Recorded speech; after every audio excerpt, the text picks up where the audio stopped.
لوگ کہتے ہیں کہ صاحب شیعہ حضرات جو ہیں وہ صحابہ کو نہیں مانتے.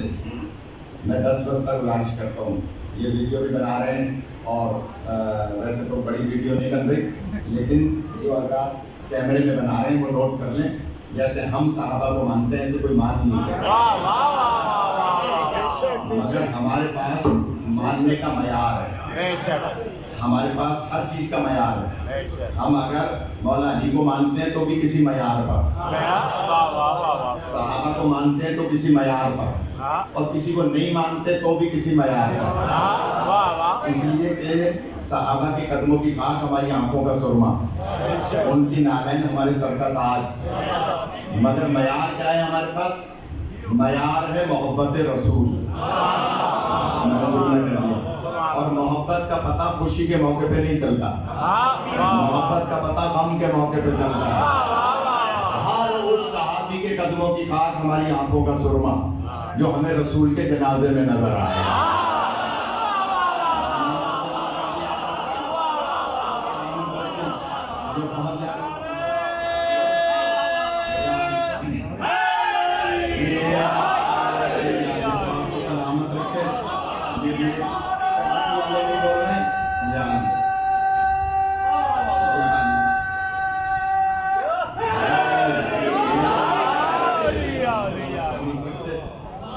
بچے نے اس نے باکس لگایا ہے, اس کے باوجود اتنا اچھا نعرہ لگایا ہے.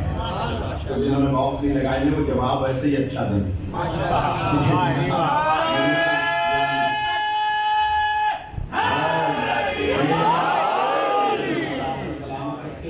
یہ حق ہوتا ہے ہمیں جو رسول پاک کے جنازے میں تعریف میں نظر آئے گا, اس کے قدموں کی خاک ہماری آنکھوں کا سرما ہے. سوال ہے مسلمانوں سے جس کا رسول کے جنازے سے تعلق نہیں, اس کا رسول سے کیا تعلق ہے؟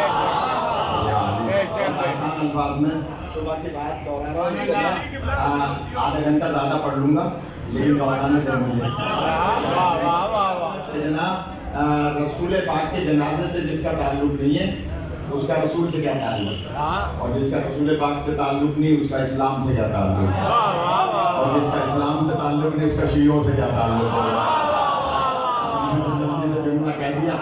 اور میں یہ جملہ اور عرض کر دوں کہ جس کا شیعوں سے تعلق نہیں اس کا پھر ہم ذکر کیوں کریں. کراچی میں قائم علی شاہ کا جو پہلا دور تھا بے نظیر صاحبہ کا, تو اس میں ایک وزیر تھا, اس کا نام تھا وزیر فیروز الدین ہزاروی. آپ جانتے ہوں گے فیروز الدین ہزاروی ابھی بھی زندہ ہے, لیکن کیونکہ وہ اہل حدیث کا عالم بھی تھا تو اس کو بھٹو دور میں وہ جیل میں رہا تھا ضیاءالدین کی وجہ سے, تو اس کو وزیر بنا دیا تھا بطور مشیر. یعنی ممبر وہ اسمبلی کا ممبر نہیں تھا لیکن اس کو مشیر کے طور پہ مذہبی امور کا وزیر بنا دیا مشیر کے طور پہ. وہ اتحاد بین المسلمین کے اس زمانے میں مارا ماری ٹارگیٹ کلنگ بہت ہوئی تھی, رات پر سو علماء کی. تو اس نے ایک سیمینار کیا کراچی میٹروپول ہوٹل میں, اور اس میں تقریباً 90% دیوبندی علماء تھے, 2% شیعہ تھے, 2-3% بریلوی تھے. میری بھی تقریر تھی, ہمارے چیچا وطنی کے مولانا تھے عابد قمری صاحب, ابھی انتقال ان کا, وہ بھی اس جلسے میں تھے. تو ہمارے خطیب نے تقریر میں کہا کہ دیکھیے کہ ہم جا سکتے ہیں بریلیوں کی مسجد میں نماز پڑھنے کے لیے شیعہ, دیوبندیوں کی مسجد میں نماز پڑھنے کے لیے جا سکتے ہیں شیعہ, آپ بھی ہماری مسجدوں میں آئیں نماز پڑھنے کے لیے تاکہ اتحاد کی فضا قائم ہو اور دہشت گردی کا خاتمہ ہو.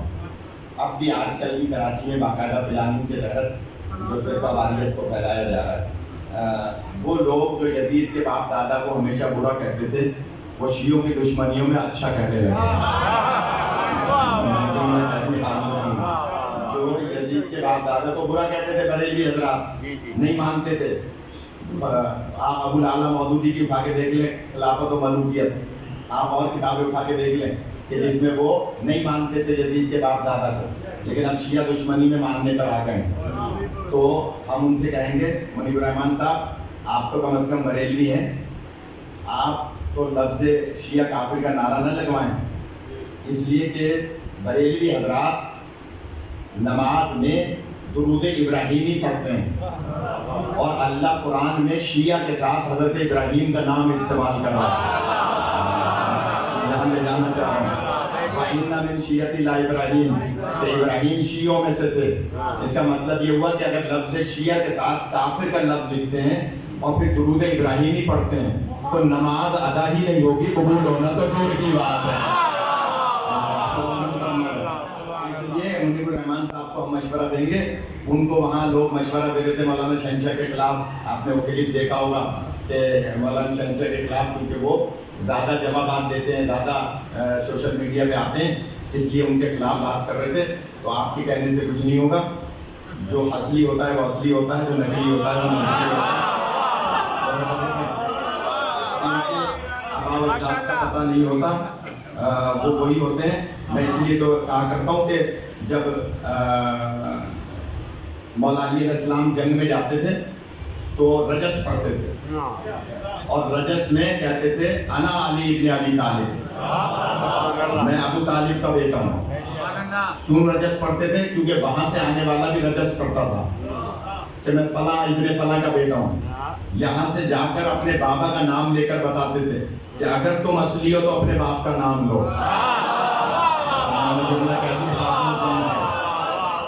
ورنہ تو جو اصلی ہوتا ہے وہ اصلی ہوتا ہے، نقلی ہوتا ہے نقلی ہوتا ہے۔ موضوع میرا بدل جائے گا۔ میں صرف یہ عرض کر رہا تھا کہ جناب فیروز الدین ہزاروی، اس نے جلسہ کیا اس کا اتحاد بین المسلمین کا۔ ہمارے خطیبوں نے کہا کہ ہم اتحاد کی خاطر سب کچھ کرنے کو تیار ہیں، بریلوی دیوبندی یا حدیث کی مساجد میں جا کر نماز پڑھنے کو تیار ہیں، آپ ہماری مسجد میں آ کے نماز پڑھیں۔ کوئی ناراض ہونے والا ہو تو بعد میں مجھ سے بات کر لیں، لیکن باہر نکل کے غیبت نہ کریں۔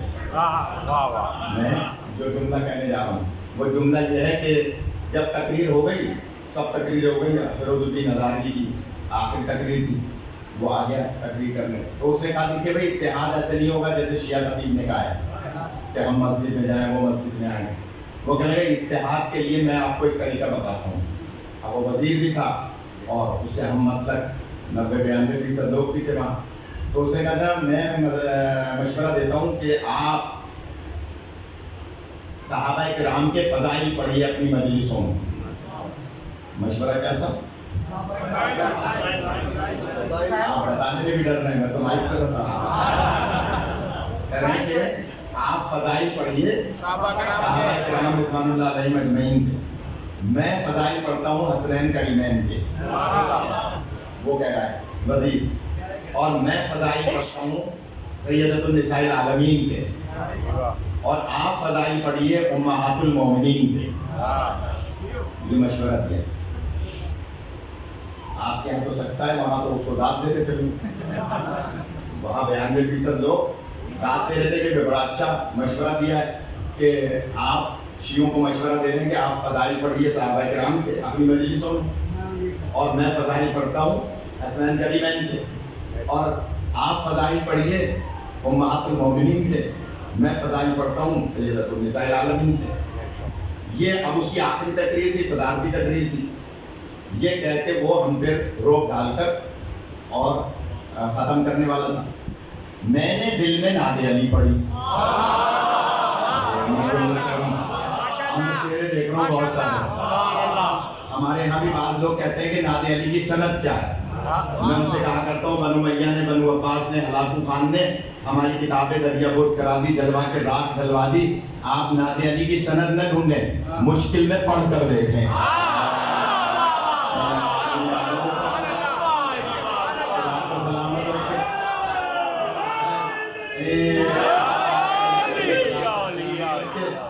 آپ مشکل میں پڑھ کے دیکھیں حضرت بھائی، آپ پڑھ کے دیکھیے، اگر مشکل حل ہو جائے تو پھر سند ڈھونڈنے کی ضرورت ہے۔ بہت سے لوگ سند ڈھونڈتے ہیں نا۔ اچھا، اکثر لوگ معذرت کے ساتھ، کوئی ناراض نہ ہو، کوئی مولوی کوئی بات بیان کرتے ہیں فضائل اہل بیت کی، تو باہر نکل کے پوچھتے ہیں مولانا کس کتاب میں؟ میں پہلے اس سے پوچھتا ہوں کتنی کتابیں پڑھی ہیں تم؟ تم جو کہہ رہے ہو کس کتاب میں ہے، کتنی کتابیں پڑھی ہیں؟ تمہیں وضو کے مستحبات اور واجبات کا پتہ ہے؟ یہ پوچھو تو زبان چہرہ جو ہے نا وہ مرجھا جاتا ہے۔ جملہ کہوں، فضائل اہل بیت کے اسناد وہ لوگ مانگتے ہیں جن کی کوئی اپنی سند نہیں ہوتی. میں کہتا ہوں ایک جملہ کہہ رہا ہوں, مجھے لگ رہا ہے بہت سے ناراض ہو رہے ہیں, اور وہ جملہ کیا ہے کہ جناب میں نے پڑھی نعت علی اور دل میں کہا مولا اس کی صدارتی تقریر ہے. میری پہلے تقریر ہو گئی, ایک اور مولانا تھے سجاد شبیر, ان کی تقریر ہو گئی, عابد قمری صاحب کی تقریر ہو گئی مرحوم کی, اب اس کی صدارتی تقریر ہے. کاش اس کے بعد میری تقریر ہو جائے تو میں اسے جواب دے دوں گا. میں نے دل میں نعت علی پڑھی, جملہ کہہ رہا ہوں, علی کہتے ہی اس کو ہے جو نہ ہونے کو ہونا بنا.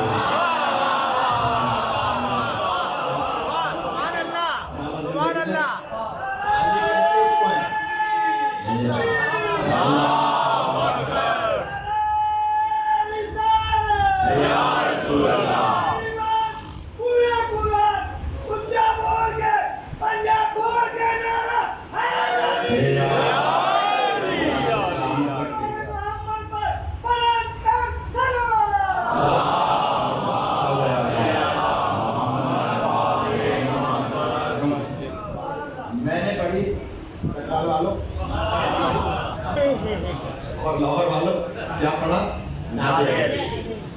وزیر تقریر کر چکا تھا, اب اس نے پیچھے اسٹیج پہ بیٹھے تھے بہت سارے مولوی زیر ناف تک گاڑی والے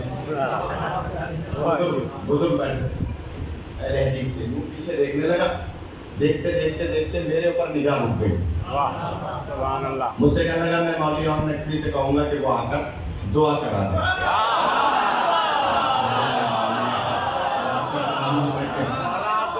زندگی عطا فرمائے, دعا کرا دیں. میں نے وہیں اللہ یا رسول اللہ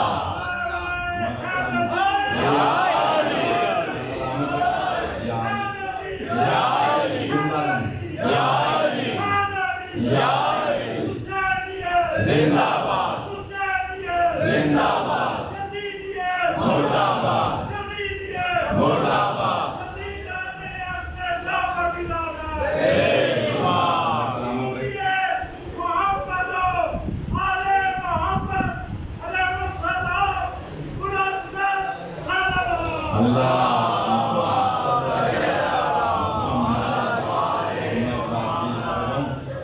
میرا مزاج ممبر پہ گانے پیٹنے کا نہیں ہے اور ممبر توڑنے کا نہیں ہے, تو میں سیدھی مجلس پڑھتا ہوں.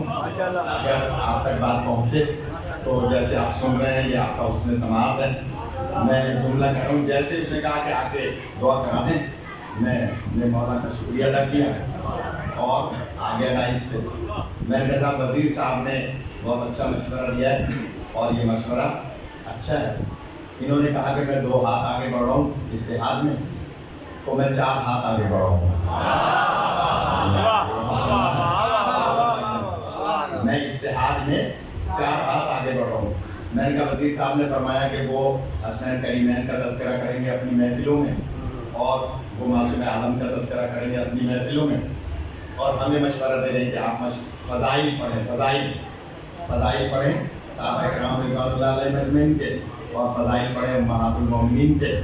تو میں نے کہا بسم اللہ, میں 2 ہاتھ آگے بڑھ رہا ہوں. آپ جمعے کے خطبوں میں اگر حسنین کریمین کا نام نہیں لیں گے آپ کا جمعہ ہوگا ہی نہیں.